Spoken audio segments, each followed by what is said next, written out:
قیامت دا دن آئے گا، ایک گناہگار نو حکم ہوئے گا نو دوزخ چلا جاؤ، اور روندہ کرلاندہ دوزخ وال چلے گا تے فرشتے نو گھسیٹ کے جدو دوزخ وال لے کے جان گے تے حضرت آدم علیہ السلام دے قریب تو گزریں گے۔ آدم علیہ السلام اس گناہگار نو فرمان گے جلدی دس کیڑا امتی ہیں؟ وہ کہے گا جی میں محمد دا امتی ہاں۔ بابا آدم علیہ السلام فرمان گے احمد بیٹا آ ویکھو تواڈے غلام نو فرشتے لے جاندے جے۔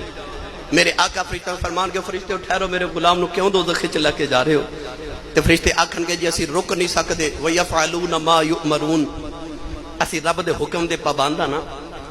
میرے آقا رب دی بارگاہ چرد کرن گے یا اللہ فرشتہ نو حکم دے کہ میری اطاعت کرن، فرشتہ نو حکم ہوئے گا جو میرا ماہی کہندا او کرو۔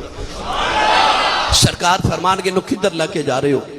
فرشتے عرض کرن گے یا رسول اللہ انہیں عمل ہی کوئی نہیں کیتا، گناہ زیادہ تے نیکیاں تھوڑیاں، حکم دوزخ چلے جاؤ۔ حضور فرمان گے تے عمل دوبارہ تولو، دوبارہ عمل تولے جاون گے نا تے گناہ زیادہ نیکیاں تھوڑیاں ہون گیاں۔